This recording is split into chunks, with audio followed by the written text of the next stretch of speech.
Hello, friends, brothers, sisters, anyone who's listening to this at some point in the future. Hi, welcome. Thank you for joining me, but a special welcome to those of you who are online with me right now. My name is Josh Lalji. I go to Restoration House in Firswood, which is a Church of God of Prophecy church. I've been given the privilege of doing a teaching series by my pastor, Lloyd Gordon. So if you have any questions, comments, or complaints, you can definitely direct them to him rather than me. It's all his fault. Pastor Lloyd spoke on Sunday very well, I might add, about the blood of Christ and its efficacy and its role in our overcoming the enemy. And as I said in the introductory video that we shot, what I want to do as part of this teaching series initially is to go through the first 5 books of the Bible and look for where Jesus is in certain parts of Genesis, Exodus, Leviticus, Numbers, and Deuteronomy. Because Pastor spoke about the blood, I thought that the right move would be to look at the Passover.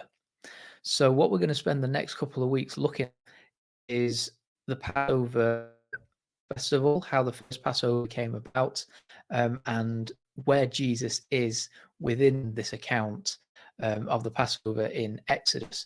But before we do that, I feel as though we need to set up how we get to the Passover, and also, really importantly, who Moses is.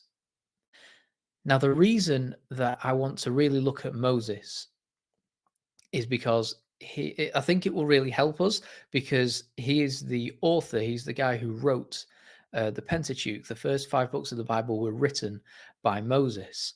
And I think it's really important to remember that the humanity of the people that God uses to write his scriptures is really important. God uses the humanity of these people, and it's important that we understand the person who's writing, as well, of course, as the spirit that inspired the writings.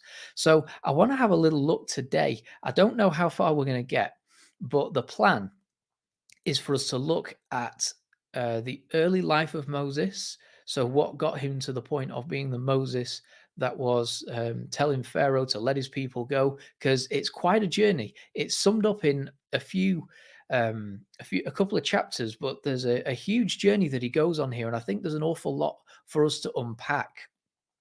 I want us to get used to recognizing the importance of what is actually written in the Bible for us.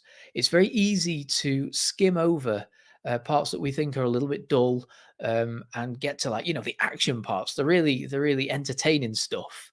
The parting of the Red Sea and the Passover and God on Mount Sinai and all the things like that. All the really heavy action stuff, but there's an awful lot that needs to be understood before we get to those sort of big touchstone events in the Bible. So what I want to look at first is the life of Moses. What was he born into? What was his setting? What was his context? What was the world in which he lived?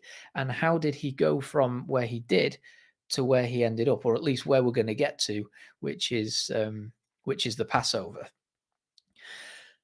So we're going to be looking at mostly at Exodus chapters 2 and 3. So if you're listening live, then great. And if you're not, this will be a great time for you to hit pause and just have a little look over those scriptures so you know what I'm talking about. Because as I said last time, I don't want to spend time reading the Bible to you. I'd far rather get into some conversation about it. For those of you who are listening live, if you have any questions or comments, I'll be taking them as we're going along. So please feel free to interact. I want this to feel as though we're having a discussion and a conversation around this. I want it to feel quite informal. And yeah, I want you to feel as though you can put your questions forward, and I will do my absolute best to answer them. I can't promise my answers will be any good, but I'm not really here to try and give you black and white answers. What I want to do is encourage us to look at the Bible in the right way and to approach it in the right way and to view it and to read it in a better way and to ask important and intelligent questions about the text that you're reading. As I said at the very beginning of the series last time when I was on with Brother Micah, we are going to be searching the scriptures to find Jesus. And that's the first point that I want to raise. When we're looking through the Bible, Old Testament or New, particularly in the Old, Jesus has told us to search the scriptures for they bear witness to him. And that is what we're going to be doing here. That's the whole goal of this, is to search the scriptures and find Jesus. We are going to get the opportunity to unpack some very specific language stuff. We're going to look at some of the Hebrew language that's in there and what it means, what it can say to us, because a lot of stuff gets lost in translation, and that's a shame. I don't pretend to be some kind of Hebrew scholar, but I've really looked and I've searched and I've found what I think are some pretty compelling arguments. And my goal here is to give you the tools to read the Bible a little bit better for yourself and to ask your own questions and to find the right answers. But if you do have questions as we're going along, I'm happy to answer them as best I can. So before we get to the Passover, we need to go and have a look at how we ended up in the whole Passover situation, because the people of God were in a desperately bad situation by the time we get to Passover. And I want to look at how we got there in the first place. So at the end of Genesis, we get the account of Joseph, and this is very well known thanks to Andrew Lloyd Webber and everybody who's done it since. I even did a version of Joseph and his Technicolor Dreamcoat when I was about 11 years old. I played Joseph and I got to wear the fancy coat and everything. It was great. But we know the story of Joseph and his dreams pretty well. And when we get towards the end of the book of Genesis, we're told about this famine that happens, and all the brothers of Joseph who have sold him into slavery, they end up coming to Egypt to try and get relief from the famine that is happening in Canaan. Now, Egypt is not a place that had a real issue with famine because they had the Nile, they had the river. So if there was a drought, there wasn't really an issue because they always had water, and they also had someone like Joseph who was very wise and who instructed the Pharaoh to store up things for the 7 rough years that were on the way. If you'll remember the story or the songs, I'm pretty sure there was an Elvis impersonator doing that song or something. But either way, this is where the book of Genesis ends. It's when the people, all the sons of Jacob have come and they've brought everyone to Egypt. And what happens is there's this huge gap in time between the end of Genesis and the beginning of Exodus. And the people of God go from being welcomed and being looked after by the Egyptians to being enslaved by them. Now, the period of time that we're talking about is about 400 years. So they spend a lot of time in Egypt, and basically they've gone there to get out of this famine. And rather than go back home, they decided they were going to stay because Egypt was nice. Egypt there were no more harsh winters to be had in Egypt. It got really cold and snowy in the winters in the hills of Judea, but in Egypt, they didn't have that problem. It was warm all the time. They were able to eat fish from the river. They loved that. They could make a living more easily, and they kind of just stuck around. And they multiplied and they multiplied. And then Pharaoh started to get a little bit worried about this. And he was concerned. We read in Exodus 1, he was concerned that if there was an army that came against Egypt, that the people of God would end up fighting against Egypt, and they were vast in number. And so it was decided that they would be put to work. Basically, if you're going to stay here, I'm going to put you to work, and that's how it's going to be. And it wasn't until they were eventually forced into slavery that the people of God suddenly started to remember God and started crying out to him. But there were a few things that had to happen before they could be released and go into the promised land. See, in the meantime, Canaan had become occupied. And back in Genesis, God had promised Abraham and his descendants that they would remain in Egypt until the wickedness of the Canaanites was complete. So basically, things had to get so bad for the people of God in Egypt, and things had to get so bad in Canaan, in the promised land. The people that were there had to behave in such a way that God would have to step in and intervene. And eventually, taking the land from them was going to be an act of justice, because their sin had to reach it had to reach critical mass almost before God would allow his people to go back into the promised land. So there was a lot that had to happen. And what we see here is that when people are just allowed to go and do whatever they want and they behave without restraint, things get worse and worse and worse. And this is what we see in this story. This is the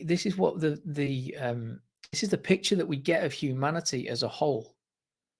There's a popular misconception that people are generally good. I don't think that's true, because whenever people are left to their own devices, it goes horribly wrong. When we get to Deuteronomy, we'll see that God specifically tells his people to dissociate themselves from all of the wickedness that is going on in Canaan. And a lot of the laws that he gives to them are designed specifically to address abominations that are happening in the promised land before his people go in. And he wants them to be entirely separate. And this idea of separation and rejection of culture is going to come up again and again in the life of Moses. It's a really important theme, and we see it from very early on, as I'll go on to demonstrate. So when people are left to their own devices, when people are left with unrivaled power like the Pharaoh was, there was all sorts of corruption going on in the palace. And again, I'm going to come talk more about that later. But what was going on in Canaan, what was going on in the palace in Egypt, and the fact that the people of God had just decided they were going to stick around, it all demonstrates that without the intervention of God, people are just going to ruin everything. And this even goes back to Adam, because even if I know for a fact that even if every single human being had got things right, if it had come to me, I would be the one who had screwed up in the garden. But there's no way it would have got to me, because that's human nature. Without the intervention of God, we're going to screw things up. And we see a desperate need for the intervention of God here. And of course, we do see him come through in spectacular ways. So things had to get so bad for the Hebrews, and the Canaanites had to become so wicked before God could intervene. And by the time we get to Exodus, the Hebrews are not only slaves, right? It gets worse than that, because they're made to do really hard labor. We're told that they were made to work with bricks without straw. Now, what that means is when bricks were being forged in ancient Egypt, they would often put straw in to make the bricks lighter. But Pharaoh was so deeply concerned about the people of God, about the Hebrews, that he made them work even harder than they would normally have to. And so the bricks they were making were all clay, which means they were heavier, but their workload was the same. So this wasn't just hard labor, this was the hardest labor they could go through.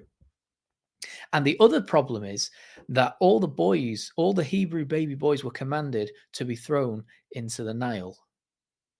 Because Pharaoh was so concerned about the booming numbers of Israelites, he commanded that all the baby boys, be thrown into the Nile. And this is the world that Moses was born into. And so we pick it up. We pick up what's happening in Egypt in Exodus 2. That's the world that he was born into. That's what. So he was essentially he was expected to not even live past birth. Moses was supposed to be thrown into the river along with the other Hebrew babies.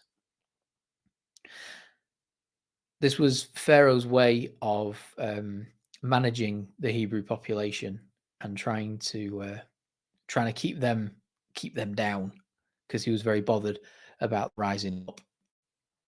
So that's the world that Moses is born into. So what would happen is they would have to monitor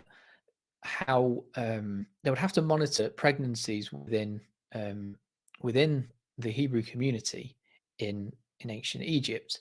Now, obviously, they didn't have pregnancy tests and such back then. So how it would work is when a Jewish woman started to show signs of pregnancy, the Egyptian overseers would take note and come back probably around 6 months later to find out if it was a boy or a girl, because you don't really start to show until around 3 months. And when they start to show, the overseers would come, they'd mark it down, they had their little calendars, and they will come back and find out if it was a boy or a girl, and then what was to be done with the baby. So we're told that Moses' mother had to hide him for 3 months. So the thinking is that he was born a little bit premature because she was able to hide him before the overseers came back with the calendar. But it's hard to hide a baby. So when it says when she couldn't hide him anymore, she put him by the bank of the Nile, and Pharaoh's daughter came to bathe. Now, I want to pause there because within the Jewish tradition, it's considered interesting that the detail that she had come to bathe was included. It could very easily have said she was by the river, and or she was walking by the river and she found this baby in in the in the shrubbery around the banks of the Nile. But it specifically says that she came to bathe. Now, the reading of this is that it wasn't that she'd necessarily come to take a bath, but rather that she had gone to cleanse herself from idol worship that was going on in Egypt, and essentially kind of convert to Judaism. Now, there were things going on in the palace that would support this argument. Because Pharaoh considered himself a god, he was big on keeping the old family bloodline pure, if you know what I'm talking about.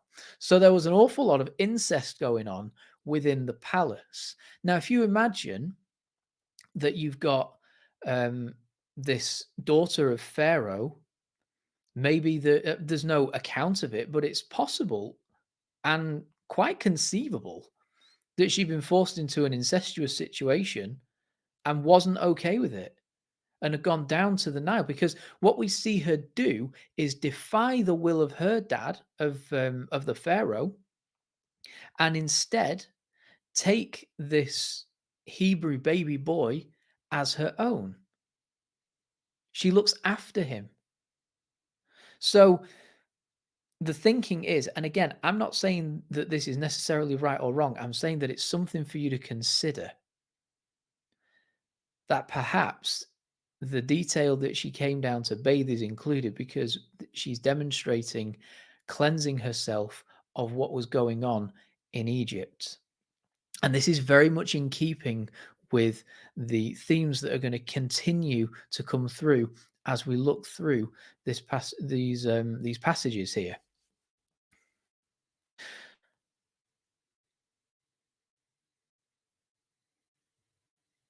So, the next thing we're told is something incredibly ironic, which is that Moses' birth mother ends up being paid to nurse him, because the daughter of Pharaoh didn't do that sort of thing. So she found someone They use the Jewish women to nurse the babies for that period of time.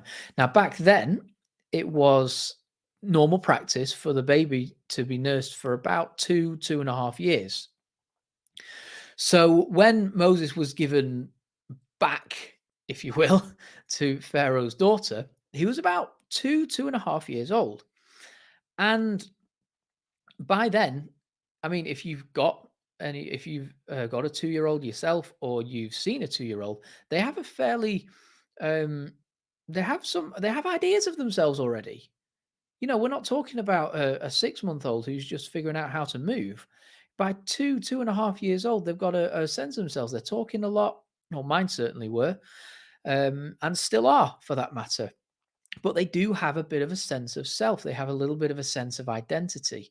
And so Moses had a sense of Jewish identity early on because he was raised in his Jewish family home. Um, so that was in him. He then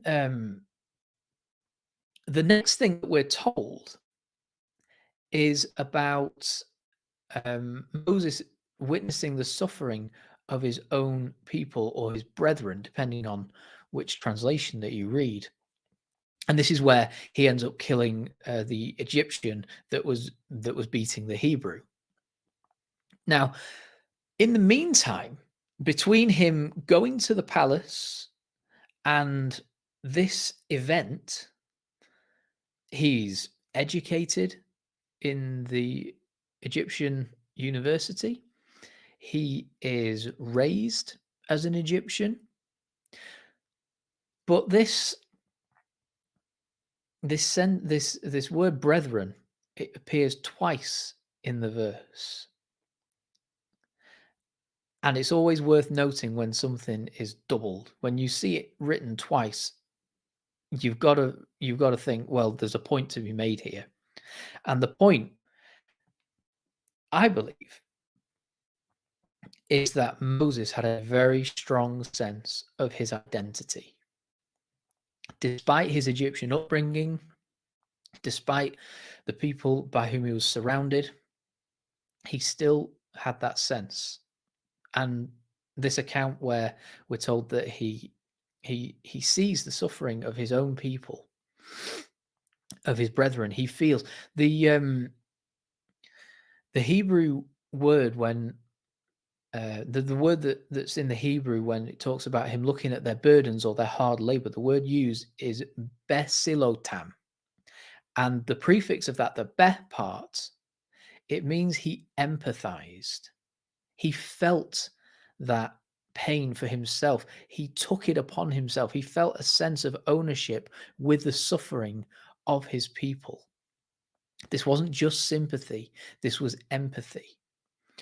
And so what we see is that he hadn't become corrupted by the Egyptians. And this sense of worldly corruption and cultural corruption is going to keep coming up as we continue to look through the life of Moses. But yeah, so he's got this real sense of empathy, and it can be argued that this story that we read about Moses tells us about his partisanship and his favoritism towards his people. And there's an argument to be made for that. And if you were simply to take this story of him seeing his people suffering, seeing an Egyptian being hard on a Jew and going over and killing him, then yeah, you could say, yeah, he was a guy who loved his people. And he was. There's no question of that. And again, we see this all the way through Moses' life and ministry. There are times when he's pleading with God on behalf of the people, because he really cares for them. He really loves them. And this is the kind of person that God installs to lead them. It is somebody who really, really cares about them. And that can often get lost. Again, if you take these stories, these scriptures out of context, you remove them, you can get the wrong impression of Moses, because we hear a lot about him being frustrated when he struck the rock for the second time. We hear a lot about him being frustrated with being moaned and griped at, but this was a man who loved his people. But As we continue through these beats in his early life, we see a lot more of his character than simply partisanship, because the next thing we're told is that he sees two of his brothers, the Hebrews, that is, not his not his family brothers, his brethren. He sees them. He sees two of them fighting, and he goes to break it up. And this demonstrates that he has a very strong sense of justice. And again, this is something that is going to come up again and again in the life of Moses, his sense of justice, his knowledge and his understanding of what is just, what is right, and what is not. And we're starting to see, even in his early life, these seeds of virtuous qualities that are planted within him, but they've got a lot of growing to do before he can really make use of them. So we see him killing the Egyptian and then splitting up this fight between two Hebrews. And it says the one who was in the wrong said, "Are you going to kill me like you did the Egyptian?" So it does tell us that Moses was careful to check to see if anybody was around, but apparently he wasn't careful enough, because word had got around about him assaulting and killing this Egyptian. He didn't do it in a, I don't know, he tried his best to do it quietly. He didn't do it publicly. He tried to keep it all quiet, but word had got around. So the next thing he does once he's confronted with this is that he flees to the land of Midian. This is a foreign land. And what we're told about what happens when he arrives in Midian is that he sees the daughters of Jethro being got at by a bunch of shepherds, and he intervenes again. Now, Moses had no reason to intervene. He had no right to intervene in this situation. He was a foreigner in a foreign land who was on the run, by the way, because word had got back to Pharaoh that Moses had killed this Egyptian, and now Pharaoh wanted him dead. So Moses is on the run in a foreign land. The best and smartest thing this guy can do is keep his head down. But no, his sense of justice overrides again, and he intervenes and he rescues the daughters of Jethro, the priest, and allows them to continue doing their shepherd work for their father. He ends up marrying one of the daughters of Jethro. So I want to pause here, because we've been shown a number of things about the character of Moses that informs who he is and what he cares about. And we see really clearly that he cares about his people and that he cares about justice. That at this point in his life, things are not going all that well for him. While he feels a real sense of identity with his people, it's clear that they don't share that feeling from the exchange that he has with the guy fighting the fellow Hebrew. He's been rejected by them. And then he's rejected by the Egyptians because he's killed the Egyptian. And so he's kind of out on his own.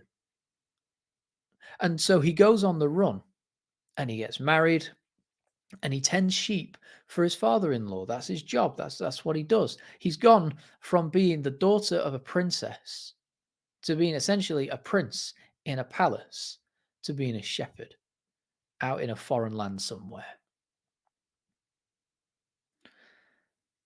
At the point in his life at which Moses is called, because the next thing that happens is the burning bush. At the point in his life at which he's called, Moses isn't in a great place. Oh, and he had a stammer, by the way. Pretty pronounced speech impediment. That's going to come up later. But he's not in a great place. And he's made his mistakes. And he's on the run. And he's a bit of a loser. You would look and you'd say, well, he's gone from a very high place to a very low place. And then something spectacular happens. God calls him. And this is where we get the burning bush. Now, when we read the account of the burning bush, there are some really interesting quirks in the language that is used. And I think they really inform how God wants his people to act towards the culture in which they find themselves. And this is going to come up far more clearly. It's going to be far more pronounced when we actually look at the Passover, because there is a whole issue with yeast. And I'm going to get onto that later, because that's a whole conversation in and of itself that we're going to have. But there's an awful lot to unpack there. But the verb that's used to describe Moses' movements is not that he went towards the burning bush. He went away. It says he turned aside from the flock.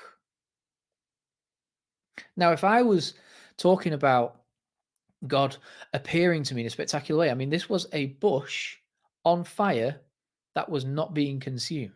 This is something that would attract anybody. This is at the very least interesting. Even if you don't believe it's spectacular, I'm not sure how, but this is at the very least interesting, and it would be attractive and interesting to pretty much anybody. But what's written is that Moses turned aside from the flock. He rejected the life that he was living, and he had to reject the life that he was living to go and pursue God.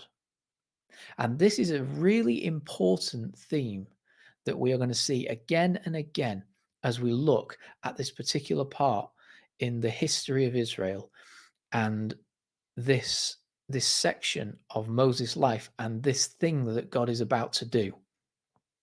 He is going to be talking to them again and again about rejecting the culture that they're in. And when we get to Passover, he's going to tell them that they need to remember this feast. They need to remember the Passover. And every time they do, they're going to have to do it with unleavened bread. I'm dangerously close to getting onto this yeast thing now, but I can't. I must stay restrained. But there is this idea that the culture that they're in had to be rejected. The life that he had built for himself in response to being rejected by his people, in response to Pharaoh wanting him dead, the life that he had built, he had to set aside. He had to go away from that. And it says it twice. Again, this is another thing that's doubled up in the account that we read. It says that Moses turned aside from the flock. And when he saw that he had turned aside, God spoke to him. Okay, so this issue of turning aside is this issue of rejection of the culture that you're in. Moses saw that there was a binary choice to be made. He didn't try and bring the sheep over with him. This is something that we often try and do. I'm really, really going to try and resist my natural impulse to preach here. But this is a really important point to be made, because a lot of times we feel that we can come to God with just our stuff and it's okay. We don't accept that there has to be a rejection in order for us to get to God. Moses understood this from the get-go, and he turned away from the life that he had built, looking after his father-in-law's sheep. When Brother Micah spoke a few weeks ago, he actually unpacked this a little bit, and he stressed the significance of the job that Moses had. It wasn't simply that he was responsible for his own household. He was also responsible for the household of the patriarch of the family. So the whole family was reliant on Moses and his tending of this flock. Even that did not dissuade him from rejecting it in order that he might pursue God. And I'm going to keep hammering this home because this is such an important theme that runs right through this story. the idea that there has to be a rejection of what you know and what you've built based on your own strength, based on your own knowledge. And that the thing that Moses did is that he allowed God to change his mind. This is something that the Israelites at large struggled with. And I do have a certain sense of sympathy. If we think back to what I was talking about at the beginning, about how they'd spent 400 years of everything getting worse and worse and worse, to the point at which they were having to kill their children and do the hardest labor that they could possibly do. They'd had 400 years of hoping for better, wishing for better, praying for better, crying out for better, and nothing had happened. And all of their failures as they were wandering the desert and on that whole journey that we're going to be touching on as we go through this teaching series. This is going to come up again and again. A lot of their failures are to do with the fact that they did not allow God to change their mind. I mean, it took them less than a month to go from, yes, God is amazing and unbelievable, to not seeing Moses because he went up Mount Sinai. They melted down all the gold and built a cow because they hadn't allowed God to change their mind. They were still stuck in their slavery thinking, which is why when God spoke to Moses, the first thing he says is, I am the God who delivered you from Egypt. I delivered you from your slavery. It's the first thing he says to Moses. The first thing he says when he comes down from heaven onto Mount Sinai to give him the law. And Moses allowed God. In this moment, we see a small example.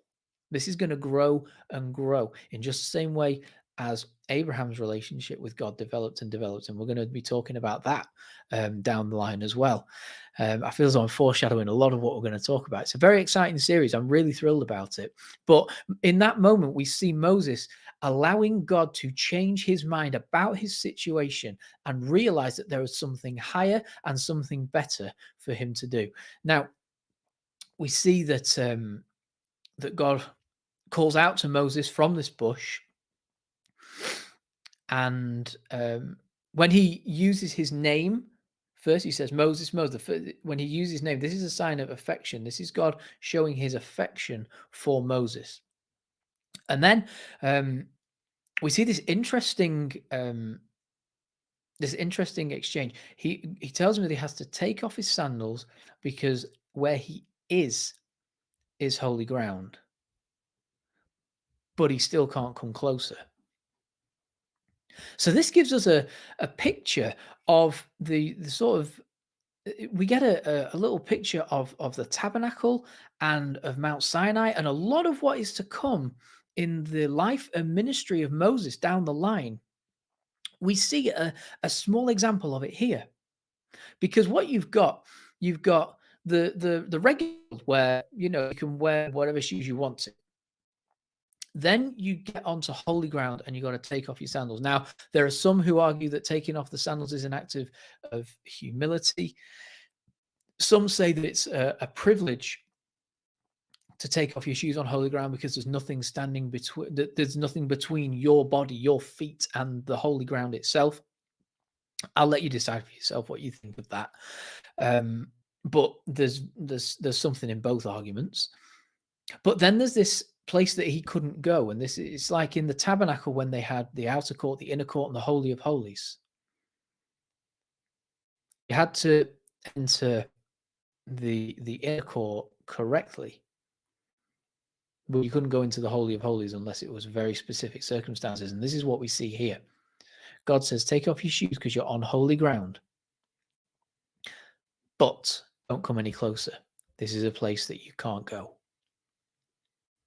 Now, of course, on this side of the cross that we sit, on this side of Jesus' sacrifice, we can come close. We can enter into this relationship, and that is so joyous for me to see how the relationship has gone from being defined by sin to being defined by what Jesus did to in the when he eliminated the issue of sin and allowed us to come to God.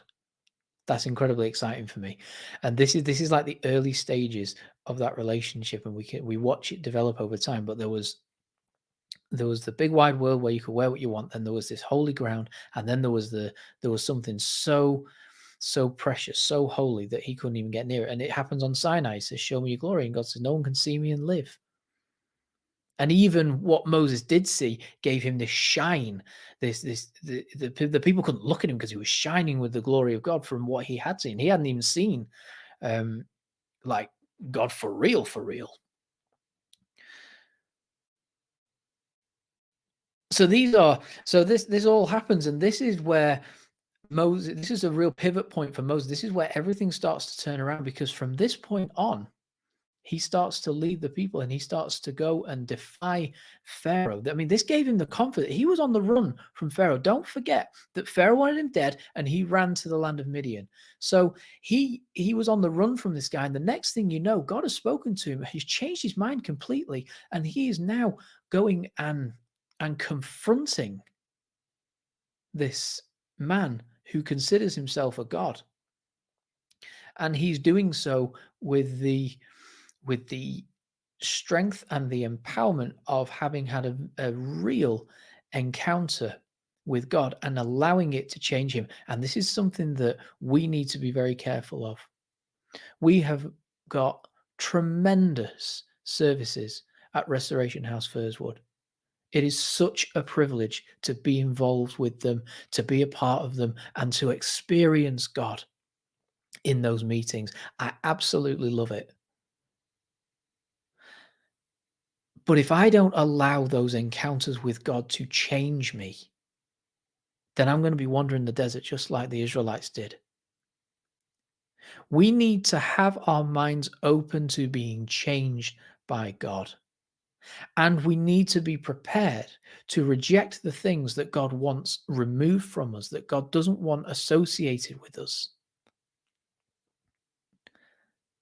And we need to be prepared to let Him change our minds about Him.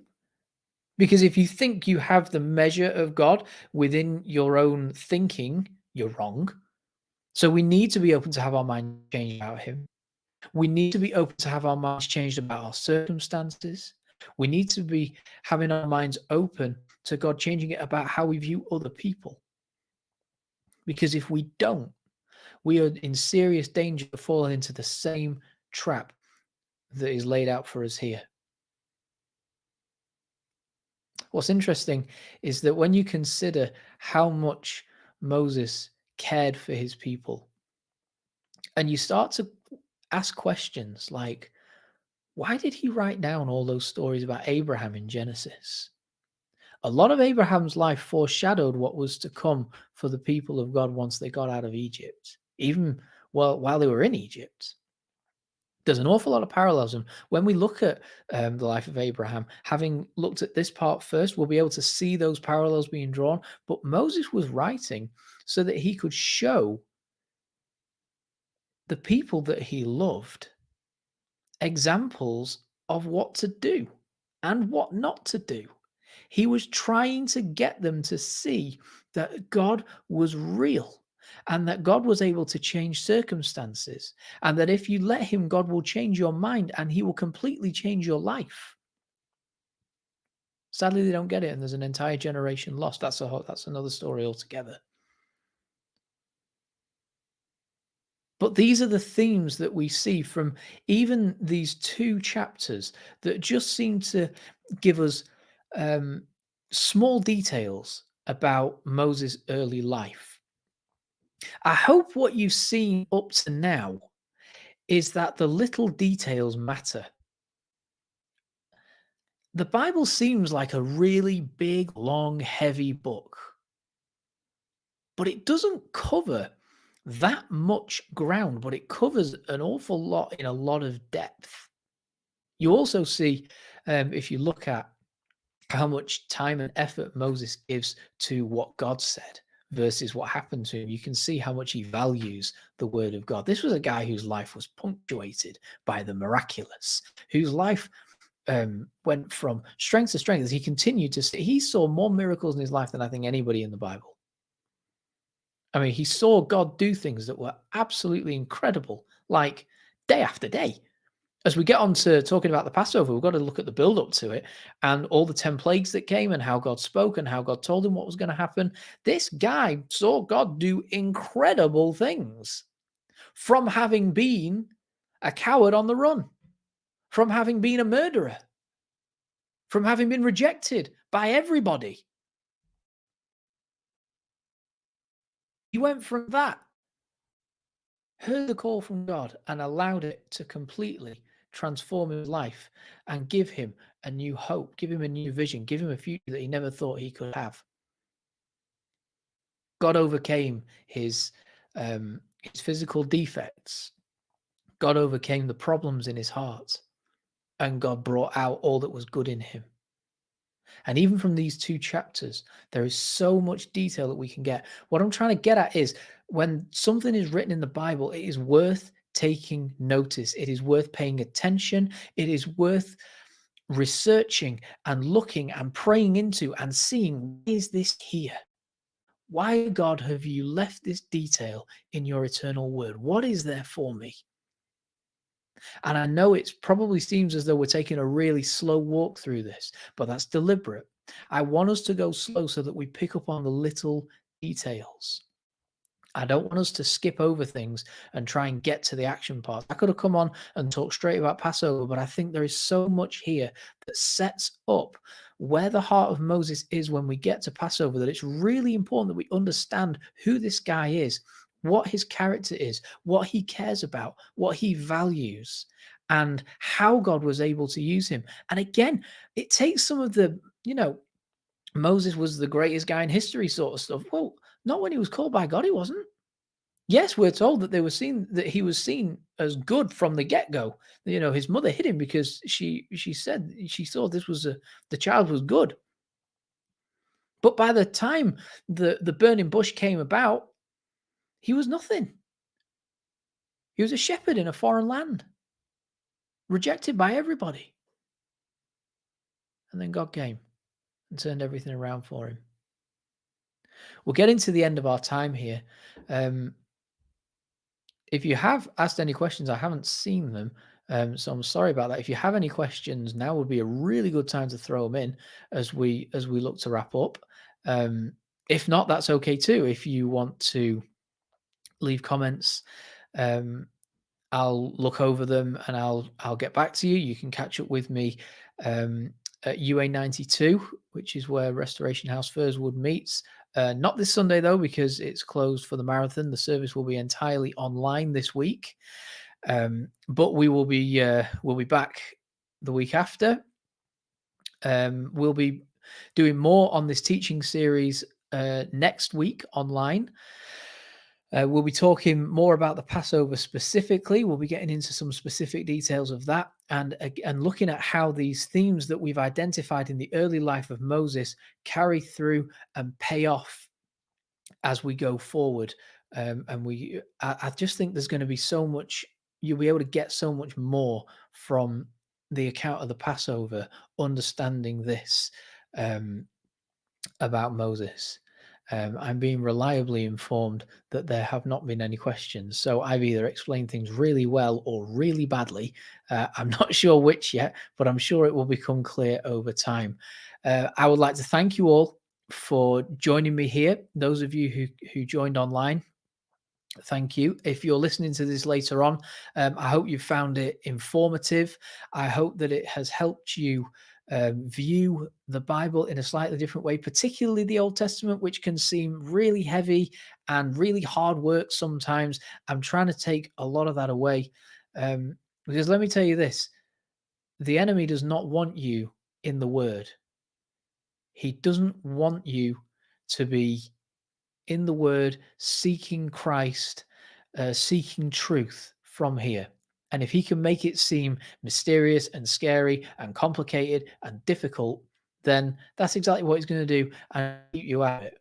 But I hope that by doing things this way and by allowing me to talk with you about these things, that it's opened things up a bit and made it seem a little less mysterious, a little more accessible.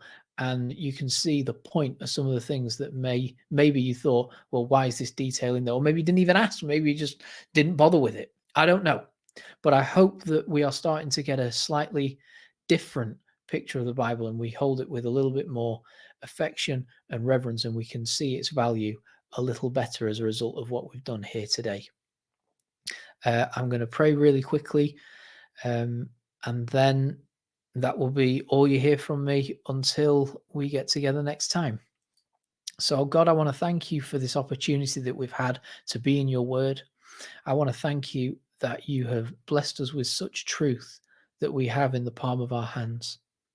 I pray, Lord, that you would speak to us over this week about what we've learned, that we would commit what we have heard to you and allow you to speak your truth through it. I pray that we would understand you a little better. I pray that we would reverence you a whole lot more. And Lord God, that even from things that happened thousands of years ago, you'll be able to speak to us in the here and now afresh. Lord God, that you would take your place on the throne, that you would indeed be our God and we would truly be your people. I pray that we would allow you to change our minds, that we wouldn't become corrupted by the world, but we would allow you to change our thinking in the way so that we see things the way you do. Bless us as we go in Jesus' name. Amen. Thank you all for your time. Thank you for listening. I hope you've enjoyed it. We will see you again next Monday, where we're going to talk about the Passover and look at exactly where Jesus is in that whole story. Thank you very much, and I'll see you next time.